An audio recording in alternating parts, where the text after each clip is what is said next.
A Omi tem tudo o que precisa. São móveis, eletrodomésticos, estofados, eletroeletrônicos e muito mais. Tudo para deixar a sua casa ainda mais bonita e sua família muito mais confortável. A Omi está sempre com novidades e os menores preços da cidade. Ah, e não abrimos mão do nosso excelente atendimento.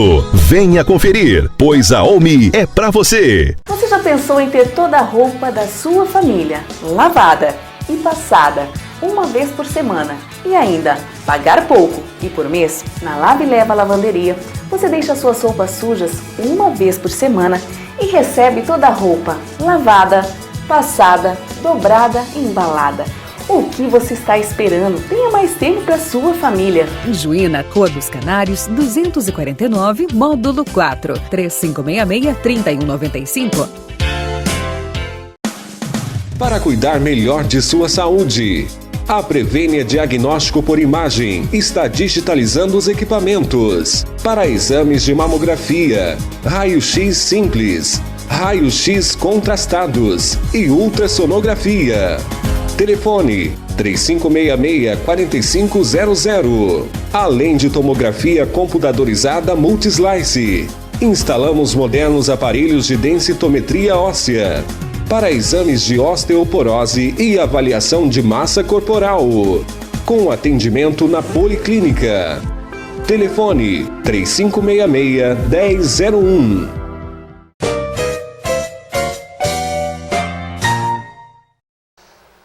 Boa tarde, senhores. Estamos no ar com mais um programa Cidade em Revista. No programa de hoje recebemos Dodi Leal. Dodi é licenciado em Artes Cênicas e faz atualmente o seu doutoramento em Psicologia Social na nossa querida USP lá de São Paulo.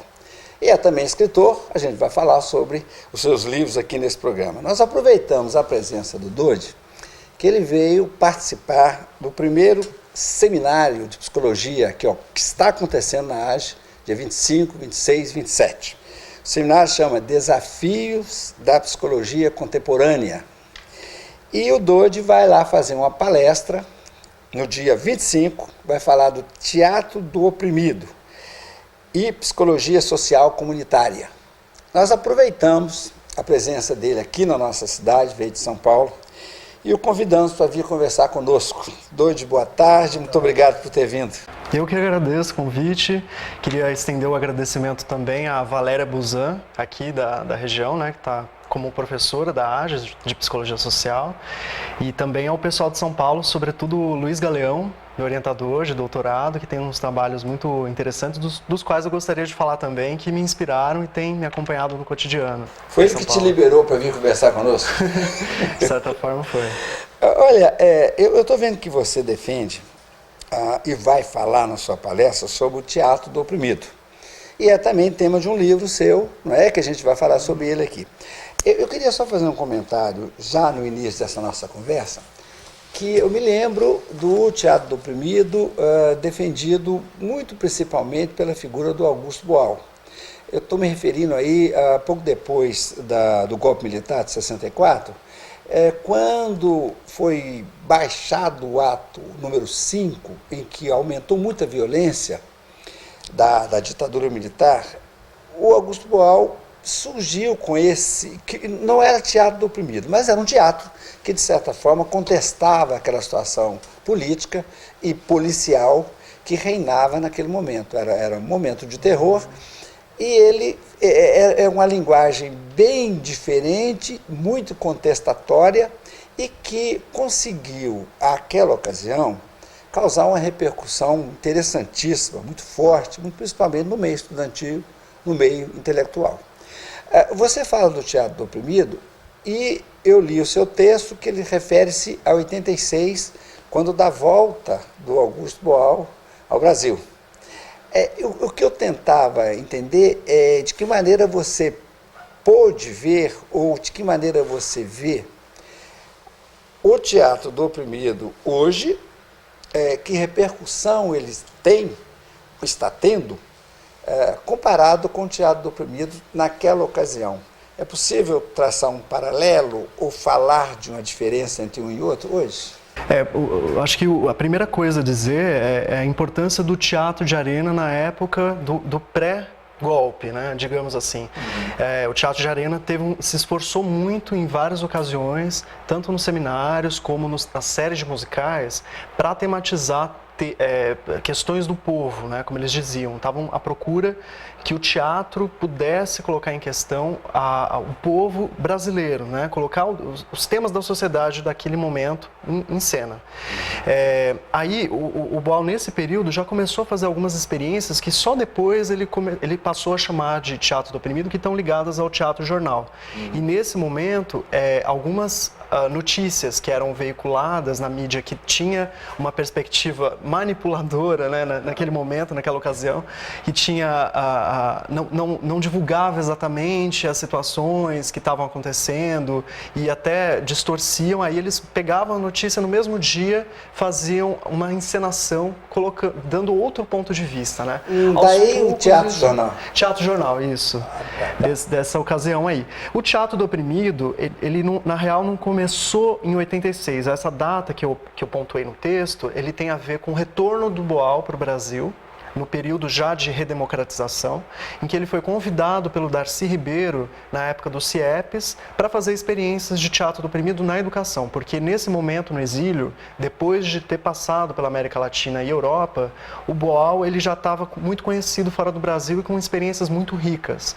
Então, o convite foi nesse sentido, né, de ele retornar à sua casa, né, ao seu país, né, num momento diferente, para fazer o seu trabalho novo, como ele estava sendo feito. Assim. Então, o que eu poderia dizer brevemente assim, de diferenças desses dois momentos, do teatro de arena naquele momento e hoje o teatro do oprimido, é que o teatro do oprimido ele é uma construção de temas e situações que o teatro de arena já não comportava mais.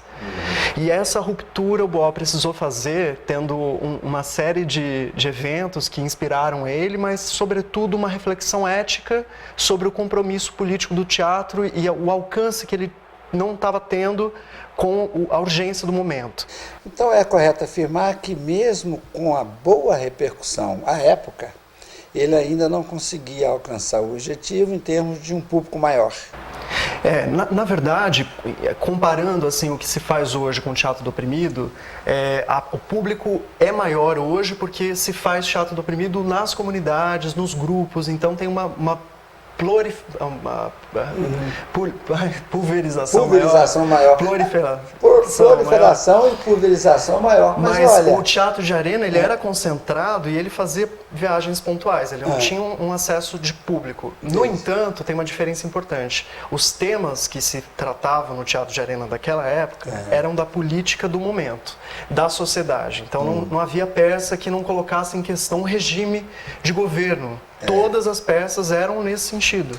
E falavam da figura da representatividade, na série de Arena canta Bolívar, Arena conta Tiradentes, Arena conta Zumbi, né?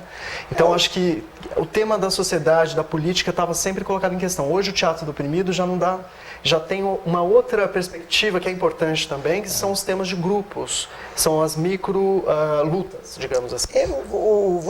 Vocês visitam comunidades levando as peças? Você faz parte desse projeto? Você vai junto? Interessante. Você faz a direção do teatro, né? Ou você atua? Eu sou formado em artes cênicas, né, na graduação, com a formação de licenciatura. Então, meu foco sempre foi a formação, né, do grupo, pedagogicamente falando, passando a linguagem teatral para a formação. Só que, inevitavelmente, nesse processo, eu acabei dirigindo algumas peças, algumas experiências e tudo mais. Atualmente, eu estou ligado a 2 grupos em São Paulo. Um é o Coletivo Metaxis, que tem uma atuação ainda não fomentada, digamos assim, não tem um reconhecimento financeiro do governo para atuar, mas tem uma atuação ligada à LGBT, e o GTO UFSCar, que é o Grupo de Teatro do Oprimido da Universidade Federal de São Carlos, em que eu dou a formação e a gente está fazendo algumas experiências criativas naquela região. Mas na USP também eu não sei se é o caso de falar agora, porque tem que parar um pouco, mas depois eu posso comentar também. Tá, não, a gente pode seguir com esse mesmo assunto no próximo bloco, mas dá tempo para você me falar o seguinte: na verdade você leciona, bom, você é licenciado em artes cênicas. Pela USP. E você leciona arte cênica. É isso que você está fazendo ao ensinar teatro, lecionando arte cênica para esses grupos, para esses 2 grupos que você mencionou. Lá você ensina e acompanha as peças nos diversos locais onde as peças são apresentadas? Não, veja bem. Nesses 2 coletivos, eu tenho uma atuação no GTO UFSCar mais de formação do grupo e no coletivo Metaxis como diretor. Aí a gente apresenta, tem peças e a gente apresenta na comunidade, enfim. Na USP, atualmente, eu sou professor convidado do curso de psicologia, né, na área de psicologia social. E eu tenho uma disciplina, a convite do Luiz Galeão, que é meu orientador, que chama Práticas de Pesquisa em Psicologia Social, mas que na verdade é o teatro do oprimido. Então, do começo ao fim, a gente está fazendo essa formação dos estudantes de psicologia e também de outras unidades da USP para aprenderem essa metodologia no sentido de aplicar. E nesse momento, a gente está fazendo um trabalho com ocupações sem teto no centro de São Paulo e desenvolvendo oficinas de memória, onde o teatro do oprimido aparece como uma forma de resgatar situações de como as pessoas estão ligadas ao espaço em que elas vivem. Nessas comunidades, vocês apresentam as peças? Não, a gente está montando a peça junto com os moradores. Eles participam, eles são atrizes da peça. A seu juízo, isso facilita a compreensão da mensagem que vocês querem passar, tendo os atores como atores do espetáculo? Com certeza, porque acho que esse um dos ganhos que o Teatro do Oprimido trouxe para o teatro inovador em primeiro lugar, assim, que foi o teatro deixar de ser porta-voz de uma demanda de uma comunidade, como acontecia no Arena, essa preocupação de falar pelo povo. O Teatro do Oprimido possibilitou que o povo se organizasse em seus agrupamentos, nas suas necessidades, nas suas realidades, para falar das suas demandas. Então, eu, por exemplo, não posso falar pelos moradores sem teto, porque eu não moro numa ocupação. Mas eu fazendo um trabalho com eles no sentido de formação, nessa ocupação, esse grupo pode falar de si mesmo. E ele vai lá e ele mesmo faz a sua reivindicação por meio de uma linguagem teatral e você orienta para isso. Senhores, estamos conversando com Dodi Leal, voltamos já para o segundo bloco. Você já pensou em ter toda a roupa da sua família lavada e passada uma vez por semana e ainda pagar pouco e por mês? Na Lave Leva Lavanderia, você deixa suas roupas sujas uma vez por semana e recebe toda a roupa lavada, passada, dobrada e embalada. O que você está esperando? Tenha mais tempo para sua família. Em Juína, Rua dos Canários, 249, módulo 4, 3566-3195. Para cuidar melhor de sua saúde, a Prevênia Diagnóstico por Imagem está digitalizando os equipamentos para exames de mamografia, raio-x simples, raio-x contrastados e ultrassonografia. Telefone 3566-4500. Além de tomografia computadorizada Multislice. Instalamos modernos aparelhos de densitometria óssea para exames de osteoporose e avaliação de massa corporal, com atendimento na Policlínica. Telefone 3566-1001. A Olmi tem tudo o que precisa. São móveis, eletrodomésticos, estofados, eletroeletrônicos e muito mais. Tudo para deixar a sua casa ainda mais bonita e sua família muito mais confortável. A Olmi está sempre com novidades e os menores preços da cidade. E não abrimos mão do nosso excelente atendimento. Venha conferir, pois a Olmi é para você. Muito bem, senhores, estamos de volta com o programa Cidade em Revista. Conversamos com o escritor Dodi Leal. Dodi, você falava do MST, e você disse que você não conhece aquilo lá, você não está lá dentro, você não está ocupando, mas você coloca aqueles atores para que eles façam sua própria reivindicação. A gente já viu, você já respondeu que isso, de certa forma, pode ajudá-lo a compreender melhor o teatro, porque é ele mesmo Não é o teatro falando por ele, é ele falando por si próprio. É disso que estão falando, não é? Agora, uma coisa, eu tenho uma dúvida aqui, é o seguinte. Nós falamos no início das reivindicações que eram postas no Teatro do Oprimido, quando daquela conturbada fase do regime militar, da ditadura militar. Você acha que hoje continuam válidas as reivindicações, por exemplo, do MST? Com certeza, eu acho que são legítimas e precisam continuar firmemente, né? Porque a gente teve uma distribuição de terras muito injusta, se é que teve, né? Então acho que é legítimo que esse grupo, se ele entende que precisa, eu apoio. Entendi. Mas veja que agora há pouco eu estava falando das ocupações sem teto, nas quais eu estou ligado, estou trabalhando nesse momento com o Teatro do Oprimido. No MST, a minha única ligação foi uma oficina que eu dei em Piracicaba, no momento, com um grupo do assentamento que foi até a USP de Piracicaba, um único dia. Então, eu não estive no assentamento deles, não conheço essa experiência corpo a corpo, não posso falar por eles, né? Mas eu diria assim que a ligação do Teatro do Oprimido com o MST é muito profícua, porque já houveram algumas experiências importantes na história do Teatro do Oprimido. Dá para levantar alguns escritos do próprio Boal, que ele fala assim, de como ele visitou alguns assentamentos, alguns projetos que foram feitos, me parece que pelo CTO Rio, que é um centro de teatro do oprimido que tem no Rio de Janeiro, foram feitos em parceria e tal, mas eu não saberia dizer. Me parece que o Teatro do Oprimido casa bem com o MST, porque é um movimento organizado, né, e que sabe das suas demandas. O Teatro do Oprimido é uma forma de linguagem de luta pelo teatro, e se o grupo sabe aquilo que ele quer, sabe as reivindicações, então torna o processo muito mais fácil. Agora, se bem que cá entre nós, naquela ocasião, o movimento sem teto praticamente não existia.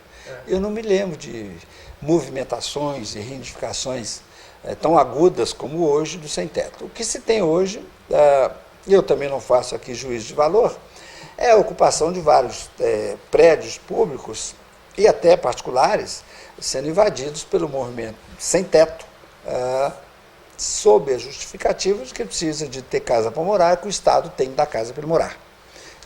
Também não faz juízo de valor. Não sei se deve ser assim, nem sei se o Estado tem condição de dar casa de graça para todo mundo morar. É um debate que está posto na sociedade e que o teatro, de maneira muito apropriada, também participa do debate, incentiva o debate. Agora, o que eu tento também falar? O Teatro do Oprimido criou no seu princípio uma ligação muito grande com o movimento estudantil. Eu me lembro que isso era muito agarrado ao pessoal da Uni, o teatro era muito frequentado por esse pessoal e peças eram apresentadas tanto na USP como na Católica, no Rio, era uma coisa muito ligada ao movimento estudantil. E eu queria que você nos ensinasse. Você acha que a expansão do acesso ao ensino superior pode ter contribuído para a expansão também do teatro, e isso um puxa o outro? Com certeza. Só voltando uma informação ainda da ocupação sem teto, em São Paulo, nesse momento, no centro da cidade, o número de prédios vazios, desocupados, que possibilitam a negociação e o uso de moradia, né, o direito à moradia que todo mundo tem, ele é muito maior do que o número de pessoas que precisam de teto. Então, realmente, essa conta, ela fecha tranquilamente, falta vontade política. Eu acho que esse é o primeiro ponto. O segundo, aí você perguntou um pouco da expansão do ensino com relação à expansão do Teatro do Oprimido. O Teatro do Oprimido no Brasil demorou muito para ser reconhecido. É interessante porque a gente tem muita dificuldade de lidar com a memória nesse país. Por diversos motivos que a gente já sabe, que é importante de ser dito, mas talvez não caiba a gente dizer todos aqui. Mas me parece que a vinda do Boal de volta para o Brasil foi uma oportunidade de começar a ter experiências em diversos setores, né? O movimento estudantil, ele passou a se envolver mais com o Teatro do Oprimido apropriadamente, estudando, fazendo ações dentro do ensino superior, por exemplo, porque aqui no Brasil o movimento estudantil se ligou ao teatro do oprimido no ensino superior. E é muito recente, por quê? No começo, os professores, os cursos de teatro, né, que são os responsáveis, né, por trazer todas as perspectivas, teorias teatrais do Brasil de fora, eles ainda desconheciam a trajetória do Boal quando ele voltou. E, na verdade, ainda ficaram desconhecendo até muito recentemente. Você pergunta, hoje o quadro está um pouco diferente, você vê em várias regiões do Brasil professores de cursos de artes cênicas, no ensino superior, com formação em teatro do oprimido, que trabalharam com Boal, que estão fazendo coisas atualmente. Então, o cenário é um pouco outro, e isso é muito recente, coisa de 10 anos. Muitos deles vindos de pesquisas de mestrado e doutorado, que depois se tornaram professores universitários, né? Já no exterior, o teatro do oprimido, ele era muito difundido já nos anos 80, né? Quando Boal retornou. Então, esse descompasso me intriga muito, porque a gente aqui do Brasil, né, um cara que a gente, digamos assim, expulsou, né, pelo contexto político, torturou, né, o nosso país torturou, expulsou, e o cara trouxe uma contribuição que até hoje a gente está lutando para dar visibilidade, né? Me parece que a expansão no ensino superior atual, nas universidades públicas e privadas também, né, dos programas públicos de incentivo ao ensino, é muito profícuo nesse sentido, que tem mais professores que sabem e têm formação no teatro do oprimido, porque também, se não houvessem esses professores, que ainda são poucos, não faria sentido tanta expansão, no sentido de que o teatro do oprimido não acompanharia. Mas também acho que possibilita uma oportunidade de visibilidade das demandas. Assim, muitas pessoas podem se agrupar nas suas respectivas faculdades, universidades, para falar de si. Esse é o primeiro passo, na verdade. A honestidade no teatro do oprimido está em se falar da sua luta, como a origem, né? O próprio teatro do oprimido nasceu assim. Então, muita gente, eu vejo que isso é muito complicado, uma crítica que eu faço, muita gente que faz teatro do oprimido, é falar pelos outros, né? Então, a gente retorna ao dilema ético que o Boal enfrentava no Arena, quando um coringa dirige um grupo de mulheres para falar da questão de gênero e da luta das mulheres. Aí, para mim, está um descompasso interessante. Por mais que ele tenha simpatia com essa questão, por mais que ele se envolva e por mais que isso passe por ele, me parece que é mais legítimo uma mulher conduzir esse processo. Eu quero só concluir esse blog dizendo o seguinte: você é muito jovem, mas você, para a sua pesquisa, para os seus livros, para ensinar, você tem que fazer muita pesquisa. Você acaba tendo uma quantidade de informação até maior do que nós, mais velhos, porque você está lá toda hora catando isso. Eu tive a sorte de ver o Boal atuando, porque eu já era adulto naquela ocasião, e foi o que você não teve por ser jovem. Sim. Por outro lado, você é obrigado a ler muito sobre isso, porque é a sua profissão. Senhores, estamos conversando com o escritor Dodi Leal, voltamos já para o terceiro bloco.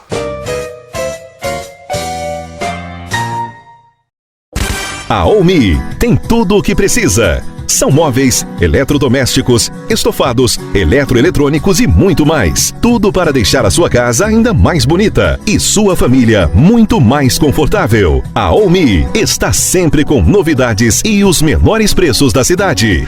E não abrimos mão do nosso excelente atendimento. Venha conferir, pois a Olmi é para você. Você já pensou em ter toda a roupa da sua família lavada e passada uma vez por semana e ainda pagar pouco e por mês? Na Lave e Leva Lavanderia você deixa suas roupas sujas uma vez por semana e recebe toda a roupa lavada, passada, dobrada e embalada.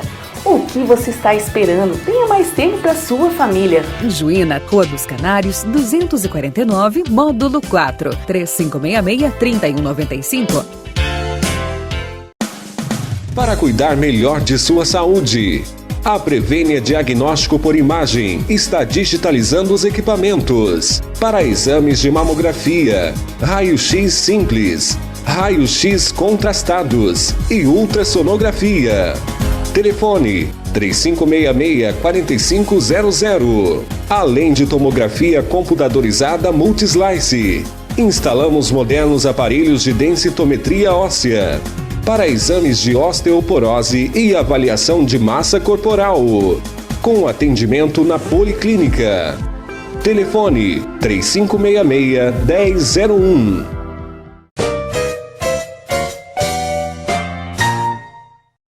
Muito bem, senhores, estamos de volta com o programa Cidade em Revista. Estamos conversando com Dodi Leal, escritor, professor de teatro, que vem fazer uma palestra na Faculdade Ages. Dodi, eu queria levantar uma outra questão que foi tratada já por você agora no bloco anterior. Você fez uma colocação interessante. Há mais imóveis ociosos em São Paulo do que a demanda por moradia por parte do sem-teto. Ok. Isso, no primeiro momento, nos induz a dizer assim, mas aí se tem tanto imóvel sobrando e tanta gente precisando, é normal ou racional, não sei se racional, mas eu digo, o ideal, aliás, não é racional nem normal, o ideal é que essas pessoas ocupassem esses imóveis, ponto. Ocorre que tem aí no meio dessa história uma questão que é legal, que é constitucional, que é jurídica, que é o direito de propriedade. Aqueles imóveis têm lá proprietários, tanto privados como públicos. Como é que você dialoga com o pessoal do teatro? Como é que o Teatro do Oprimido conversa com esses atores, levando também esse, vamos chamar de empecilho, não é a palavra certa, é um dilema, mas é um conflito, porque há ali um direito de propriedade consagrado pela Constituição. Como é que você vê isso? Olha, uma pergunta boa atrás da outra, tá? Esse debate aqui está muito inteligente, inclusive eu queria dizer isso publicamente, porque vira e mexe, eu sou chamado para dar entrevista, falar sobre o trabalho com o Teatro do Oprimido, e o debate não é tão interessante e inteligente como esse que está sendo aqui. Um profissional muito bem preparado, foi atrás, mandei a pauta, você foi atrás também. Eu acho que você soube elaborar muito bem as perguntas, tá bem interessante. Gentileza sua. Imagina.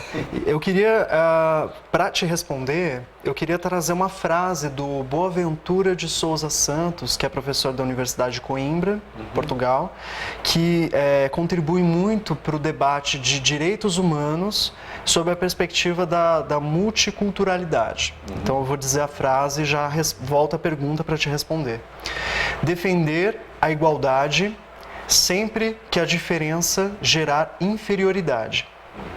E defender a diferença sempre que a igualdade implicar descaracterização.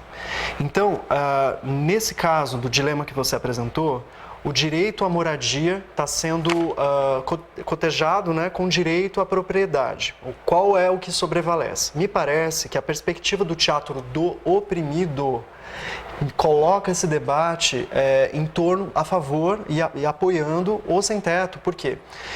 Aqui nessa frase está muito claro que não dá para a gente dialogar de igual para igual. O sem-teto, ele não tem, apesar de a gente entender dos direitos e precisar realmente reconhecê-los, e aí é o dilema, a gente precisa negociar e fazer isso par e passo, envolvendo todo mundo comunitariamente, aí entra uma abordagem também dos sistemas restaurativos, da comunicação não violenta, que aplicados nesse contexto, eles potencializam muito a intervenção para além do teatro do oprimido. Então, o que eu tenho feito atualmente é justamente me inspirar e praticar o teatro do oprimido com essa perspectiva da CNV e da justiça restaurativa. Então, nesse caso, a gente defende aqueles que são tidos não exatamente pela disputa de direitos, porque apesar de que no nosso país o direito de propriedade sempre prevalece a todos os outros, a gente está vendo uma descaracterização cultural muito forte do sem-teto. Não tem como dialogar com o mesmo pé de igualdade, do meu ponto de vista e dessa perspectiva, não é só a minha opinião, né? É uma perspectiva de direitos humanos da multiculturalidade, em que a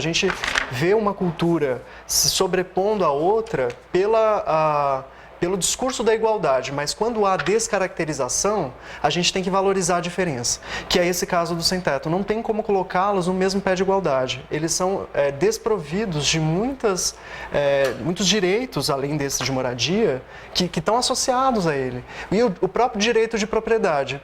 O direito de propriedade de propriedades que não se tem.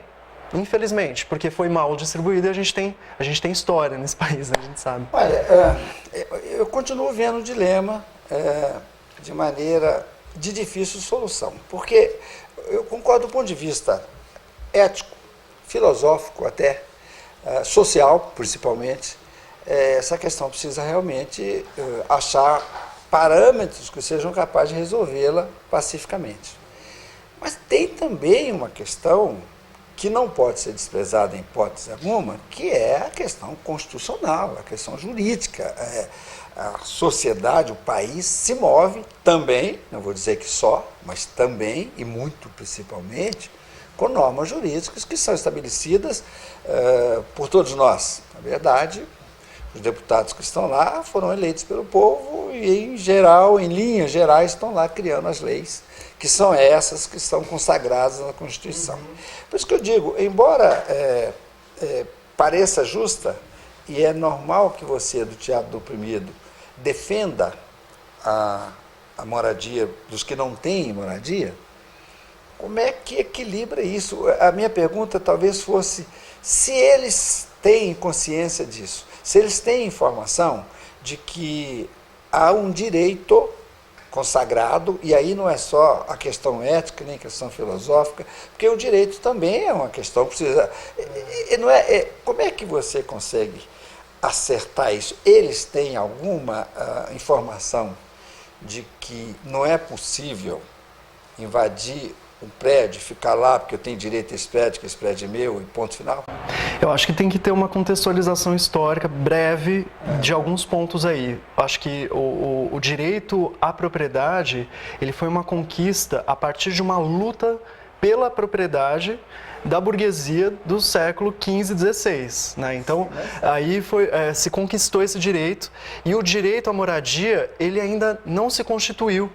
É disso que se trata, é uma luta ainda, por isso a gente fala luta por moradia, porque a gente precisa entender que o direito à moradia é tão ou mais importante que o direito de propriedade, porque as pessoas precisam de teto, todas.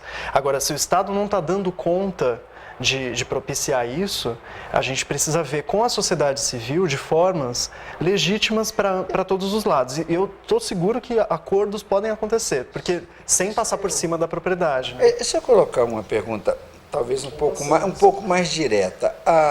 Você acha que é obrigação do Estado dar moradia de graça para os seus moradores? Me parece que sim. Para as pessoas que não têm, me parece que sim. É obrigação do Estado. A seu juízo. Veja, eu estou dizendo do ponto de vista jurídico, não, que jurídico não é. Mas eu estou dizendo, você acha que deveria ser. Eu digo, você defende que o Estado dê moradia a quem não tem moradia. Agora, o Estado não tem dinheiro para isso. Não tem, né? Nenhum Estado. Então, mas no mundo inteiro. Se não tem, vamos encontrar outras formas. Eu acho que é legítima a luta por moradia e a invasão de prédios no sentido de dar visibilidade a esse direito que a sociedade não reconhece ainda. Agora, o direito à propriedade já está reconhecido institucionalmente. Não tem por que a gente... Isso, concordo. Não está no mesmo... Agora, olha, os estados que tentaram isso... nós sabemos o resultado. Já houve tentativa de que todo mundo é igual, tudo é do Estado, todo mundo vai ter casa, carro, e depois isso deixou de existir e acabou. Né? Rússia, China vem aí no mesmo caminho, Cuba vem no mesmo caminho, Coreia do Norte. A gente não vê exemplos do Estado provendo tudo com sucesso.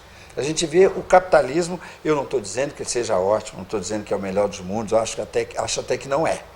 Mas o que se vê, o que se tem, digamos assim, é o capitalismo provendo, em maior ou menor escala, essas condições. Mas não estou me contrapondo ao seu ponto de vista. Estou achando que continua instalado o conflito. Ou não? Mas é bom, porque a gente pode falar sobre isso, né? Eu acho que o mais importante esse debate de sistemas políticos, ele se tornou muito desgastado, me parece, para entender esse tipo de situação, né? Por isso que a gente não, até mesmo a noção de direitos humanos, ela tem se reinventado para lutas mais concretas, específicas, né? Se a gente está falando de direitos humanos num debate de preservação de propriedade, então é adequado não chamar exatamente de direitos humanos quando a gente não tem o mesmo pé de igualdade aí. É direito à moradia.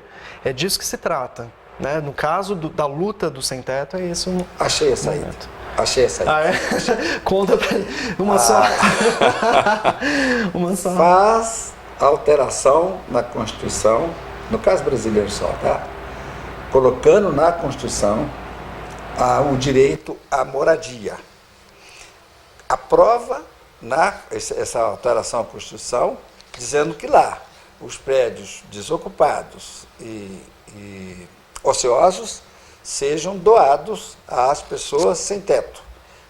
Aí nós deixamos de ter esse nó que eu coloquei aqui, que é o direito, que é a Constituição e etc. Aí sim a Constituição e as leis passam a atender a esse pessoal. Você viu só? É uma boa saída. Ainda que a gente não tenha descoberto essa saída em cena, né? Porque a gente não fez uma intervenção teatral aqui, no momento a gente está falando sobre o teatro do oprimido e eu tenho certeza que essa reflexão inspirou para que você chegasse a essa saída. Boa saída. Mas agora é bem interessante. Agora, bem meu interessante. amigo Dodi, vai aprovar isso com a maioria do Congresso.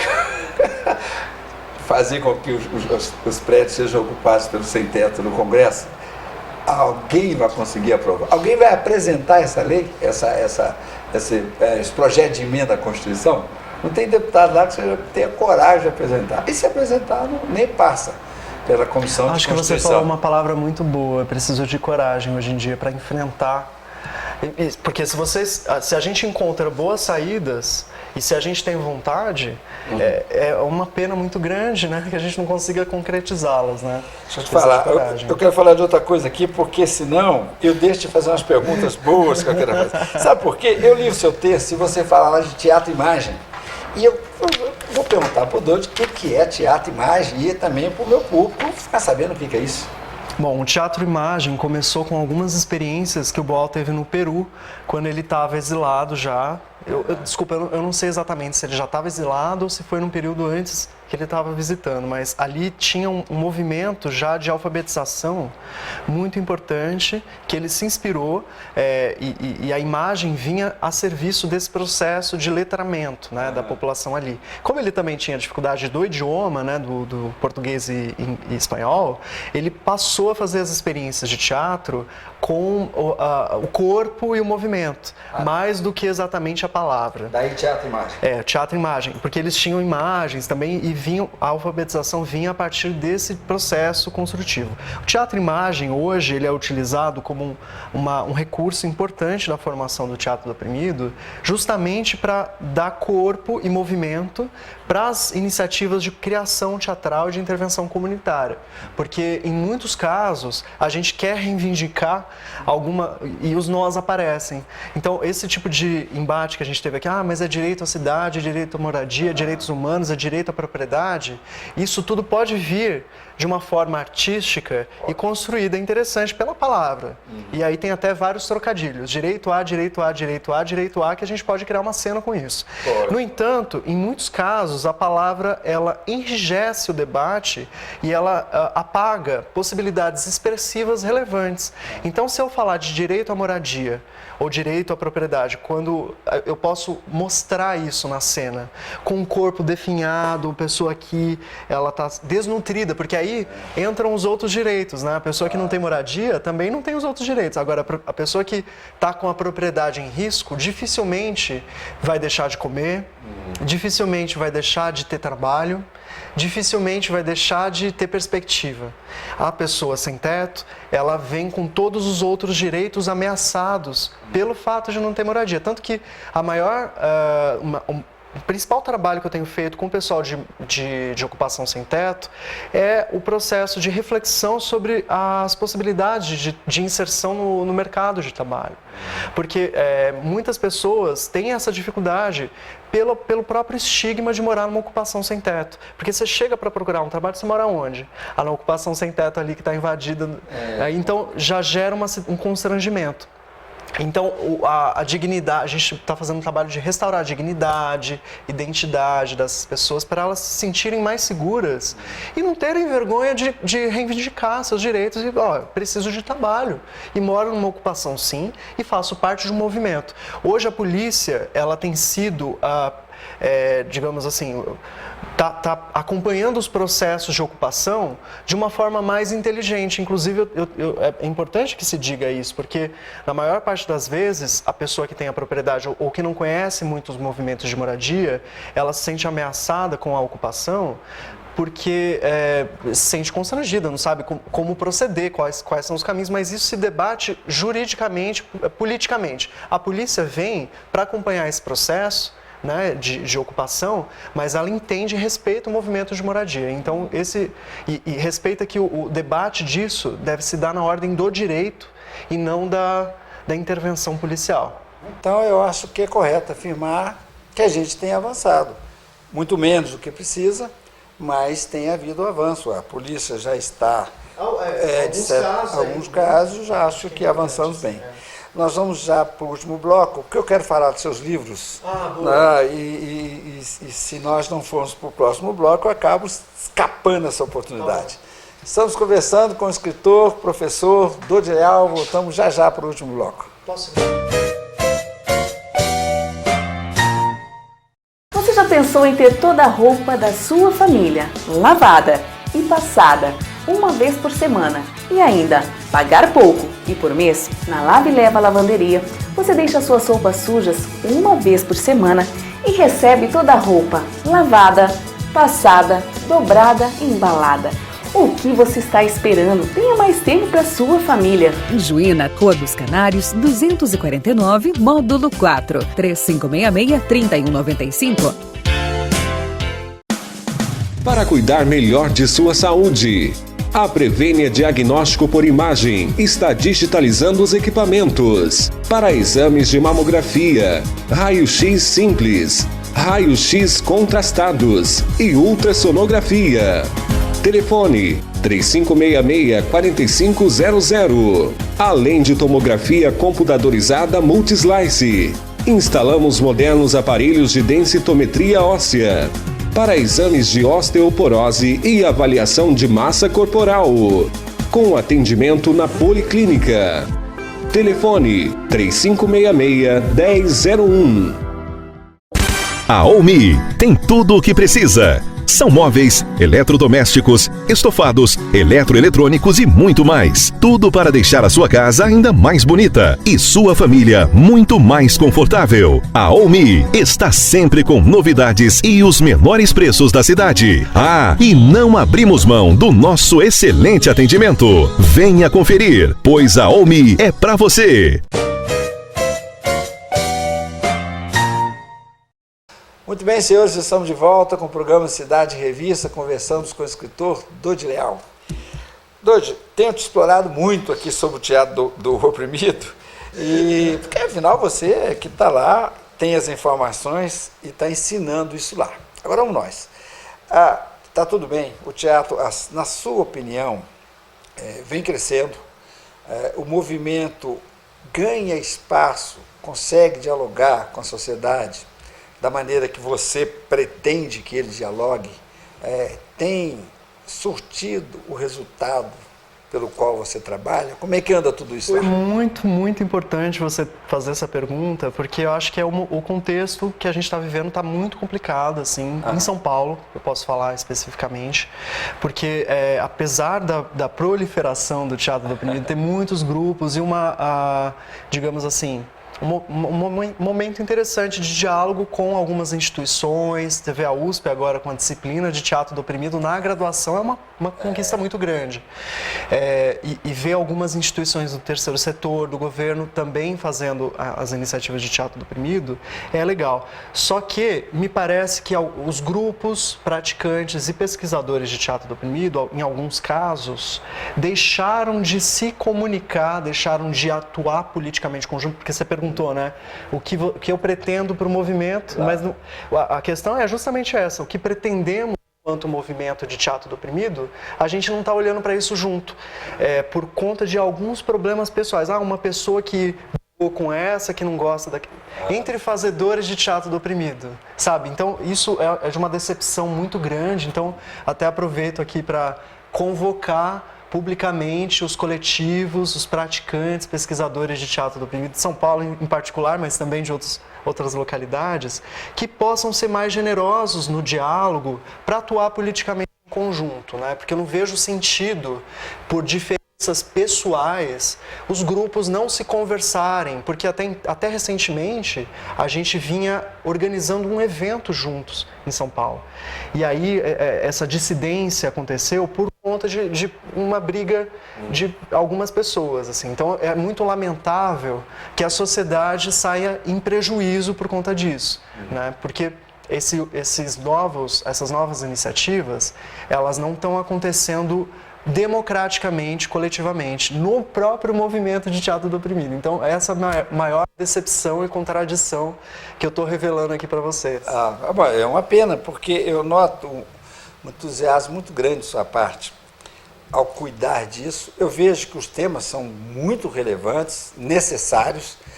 Eu não vejo nada mais necessário do que o chamamento a essas comunidades para a realidade hoje, aos proprietários de prédios para a realidade em que vivem os sem-teto entenderem que aquilo ali também é particular e precisa haver um acordo nisso. Estou citando porque foi o que se falou agora mais ultimamente.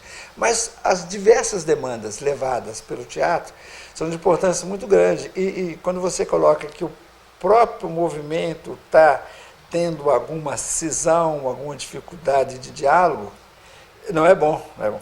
Aí você pode escrever uma peça sobre isso. A falta de diálogo no teatro do oprimido, né? Com o teatro do oprimido. Essa foi tão interessante isso que você falou, porque é de uma contradição, mas também, talvez, eu espero que algum dia a gente consiga se afinar com mais maturidade no movimento e usar o próprio teatro do oprimido para falar de si. Parece até peça de teatro, isso que nós estamos falando. Ô, Dodi, você escreveu já um livro que eu quero mostrar aqui, você tem aqui um capítulo que é seu. E você tem outro que está no prelo, daqui a pouco está nas bancas. Mostra aqui para nós. Teatro do oprimido e outros babados. A diversidade sexual em cena. Flávio Santo e Helena Sarapec organizaram o dia. E você tem aqui um capítulo escrito. Isso, aí nesse livro eu tenho um capítulo que fala do projeto Transteatro, que eu dirigi o ano passado, 2014, tematizando as travestilidades e transexualidades por meio do teatro do oprimido. Né? Foi uma experiência de criação cênica, aí eu relato aí um pouco questões de gênero e sexualidade. O que você foca, digamos... Quais temas, né? Olha, é só bucha. Só bucha, viu? Né? Só tema pesado. Nessa peça em particular, não sei se cabe aqui falar em detalhes, porque eu não trouxe imagens e também não trouxe as pessoas que participaram do processo, e a gente tem outra pauta. Mas a gente, nesse espetáculo, falou de automutilação e de prostituição de travestis. Esses foram os dois temas principais, assim, estão aqui no texto seu aqui. Isso. Agora uma coisa, perdão. É só importante dizer que nosso processo foi muito corajoso de tematizar, porque até então os espetáculos que falam de diversidade sexual, muitos deles estão relatados aí no teatro, eles ainda não tinham tematizado temas tão importantes, tão delicados, né? Claro. E que envolve dilemas éticos e decisões, né, do sujeito, da constituição do gênero. Então, são questões que precisam ser enfrentadas. Né? Precisa ser colocado em cena para a gente dialogar. Acho que o grande compromisso do Teatro do Oprimido é esse, né? Eu acho que... Você tem um outro livro, como é que é o nome dele? Quando é que está nas bancas? Isso, então ele vai ser vendido a partir de outubro pela editora Ocitec, chama Pedagogia e Estética do Teatro do Oprimido, Marcas da Arte Teatral na Gestão Pública. É um relato de uma experiência que aconteceu em Santo André, que é o município da Grande São Paulo, do ABC, em que o Teatro do Oprimido aconteceu no orçamento participativo da cidade. Então, por mais ou menos 6 anos, especificamente essa relação aconteceu. E o Teatro do Oprimido lá aconteceu por 12, né, no seu período total, mas com orçamento foram 6, em que o Teatro do Oprimido acontecia antes das assembleias orçamentárias para tematizar os assuntos que iam ser decididos no orçamento. Então, saúde, educação, cultura, saneamento básico, transporte, e o recurso de onde vai o que vai para cada lugar era tematizado antes no teatro, esses dilemas de tomada de decisão. Então, o que eu fiz nesse processo, que é a minha dissertação de mestrado, feita na contabilidade, inclusive, por conta do orçamento, foi entrevistar os atores, servidores, pessoas envolvidas com o processo de criação cênica e diálogo com o orçamento, para ver qual o impacto que tinha o teatro no sentido de redimensionar a tomada de decisão das contas públicas, que era o tema do orçamento. Né? Uma coisa, e me fala da conclusão. Foi ótimo, né? Ninguém pergunta. Foram 2. A principal é que o Teatro do Oprimido, aí, como ele estava sendo feito, ele tinha alguns problemas delicados, assim, em termos ortodoxos. Porque os primeiros anos, as primeiras décadas que o Teatro do Oprimido aconteceu aqui no Brasil, logo que o Boal voltou e tudo mais, eles ainda estavam dentro de uma forma muito fechada, e aí a repercussão que isso teve chegou a Santo André. Então eu analisei que o Teatro do Oprimido precisava de algumas saídas contemporâneas, que o teatro já está respondendo e investigando isso. Então, algumas formas cênicas contemporâneas, que aí foi o segundo achado dessa pesquisa, que tem a ver com o teatro-imagem, justamente. Eu falo que a pedagogia da aproximação, ela é mais possível a partir do teatro-imagem, porque ele dimensiona de uma forma muito mais expressiva os temas do que a palavra, como acontece no fórum. O fórum, ele tem uma metodologia muito fechadinha, a qual eu também estou questionando criticamente para que se expanda, para que se melhore. Então, uma coisa, você conseguiu perceber a aplicação de recurso, aí agora na prática, do recurso público lá para o teatro, conseguiu realmente redirecionar recursos? E aí falei, isso aqui foi uma ação... O nosso trabalho propiciou a que tivéssemos verba para tocar. Sim. Isso foi possível? Com certeza. Foi? Algumas implementações do governo ganharam visibilidade por meio da experiência teatral, mas a principal contribuição do teatro foi tornar esse debate do orçamento menos chato, menos técnico, menos privilégio, porque quem debate conta pública? Os burocratas, os políticos, aqueles que são especialistas nisso. Agora, quando você tem uma peça de teatro falando sobre quanto vai para a saúde e educação, e você pode entrar em cena nessa peça para dar a tua opinião, depois entrar no orçamento para decidir é muito mais fácil.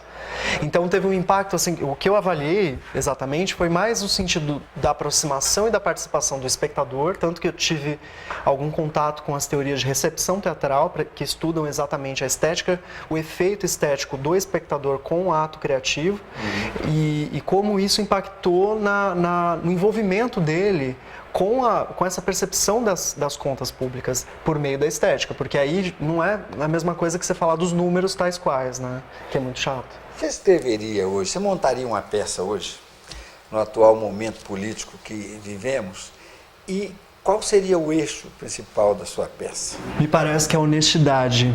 A gente está sendo clamado urgentemente para ser honesto. A gente vinha falando disso agora há pouco, né, no translado. Me parece que o governo atual tem uma é a opinião que eu tenho, né? Tem uma dificuldade muito grande em ser honesto com os desajustes e os erros do percurso, né?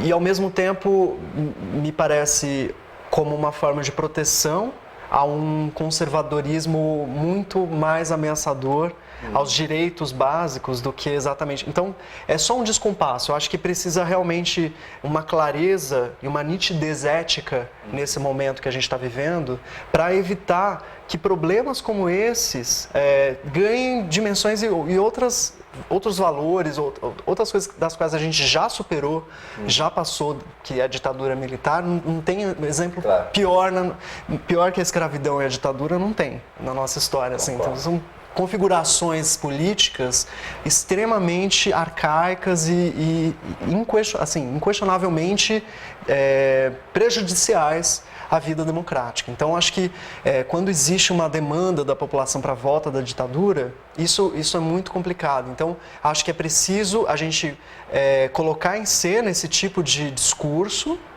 para desconstruí-lo e ver que, peraí, você está querendo ditadura? Vamos ver mesmo, o que é isso? Entre nós, foi muito pouco, foi minimamente. Agora, não sei.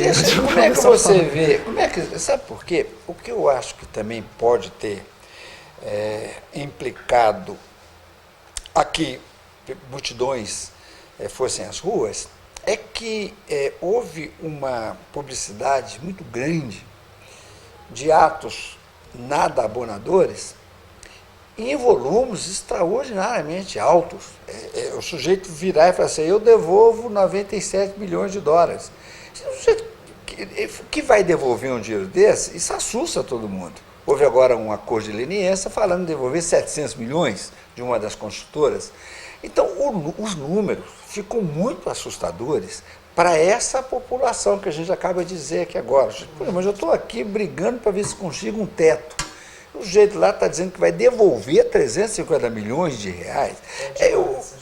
Por isso que eu estou dizendo, Dodi, eu acho que talvez fosse necessária uma reflexão muito grande do governo e ele tentar dizer para si próprio. Aí vem o que você chamou agora como de propriedade, de ética, de honestidade. Falta muito. De dizer, olha, erramos muito. E erramos em valores absurdamente irreais. Há